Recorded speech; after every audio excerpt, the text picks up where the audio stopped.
We made it. Before we start, is everyone here?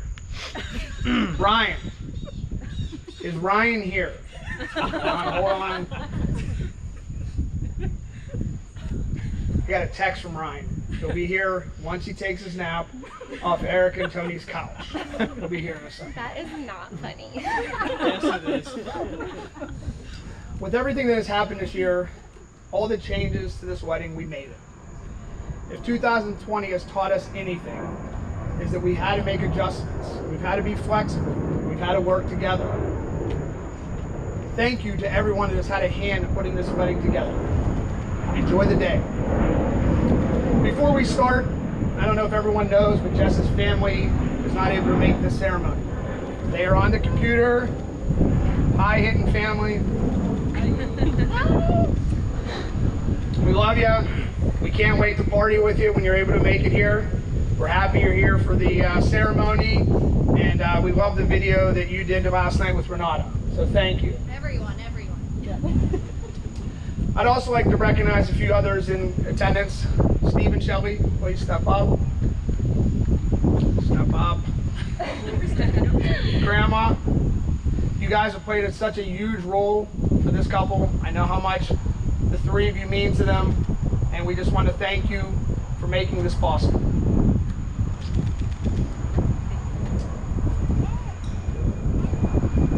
At this time, we'll have our reading.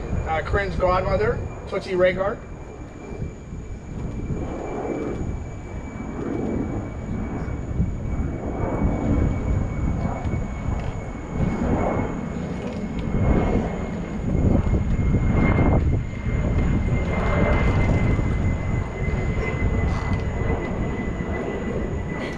This is a reading from the letter of St. Paul to the Ephesians. Husbands, love your wives, as Christ loved the church. He gave himself up for her, to make her holy, purifying her in the bath of water by the power of the word, to present to himself a glorious church, holy and immaculate, without stain or wrinkle or anything of that sort. Husbands should love their wives as they do their own bodies. He who loves his wife loves himself. Observe that no one ever hates his own flesh. No, he nourishes it and takes care of it as Christ cares for the church. For we are members of his body. For this reason, a man shall leave his father and mother and shall cling to his wife, and the two shall be made into one.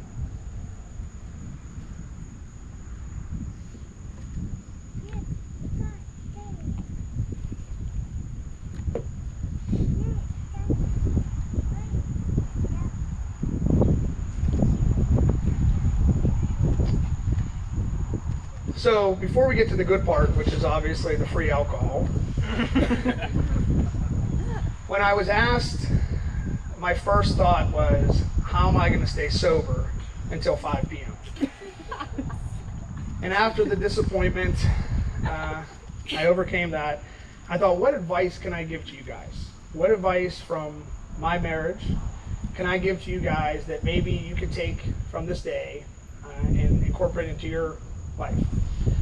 And the one thing I'm going to ask you guys is to not use the D word, which is divorce. In the heat of the moment, we always say things that we don't mean. And that is a word that couples obviously throw around too often. And if we don't say it, it doesn't happen. Right? And it's you two now. Right? You have all your friends and family for support. But at the end of the day, it's the decisions that you guys make together. It's overcoming troubling times. We're going to have bumps in the road. This ain't easy. You know, as we know, this wedding was not easy. And you guys have to be there for each other. And I believe I read in one of your vows, at night, you only have the two of you. You're going to lay down together, and the most comforting thing will be to know that the other one has your back. If you're having a bad day, if you're having a fight, don't go to bed mad. Right? We don't know tomorrow's promised, so we never want to go to bed mad. And you guys, like I said, have the support of all of us, but you have each other. So with that said, Shane, I believe you do have the rings.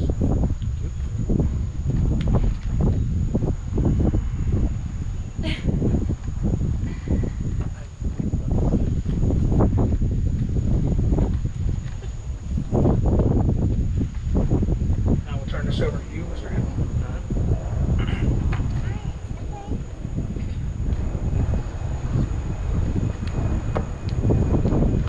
Okay. Corinne, I love how compassionate you are about your work and your devotion to the people you treat. I love that you are hopelessly in love with animals, even to a fault. I love that when you are dead wrong on a topic, you stick to your guns and you always go down swinging. I love that you believe in strong and close family values and all the joy they bring to life. I love that you have faith. It may not be the same as mine, but you are strong and you are committed. I love how much you love learning, and your passion for learning humbles me. I love how you're willing to see the things from my point of view and allow us to grow.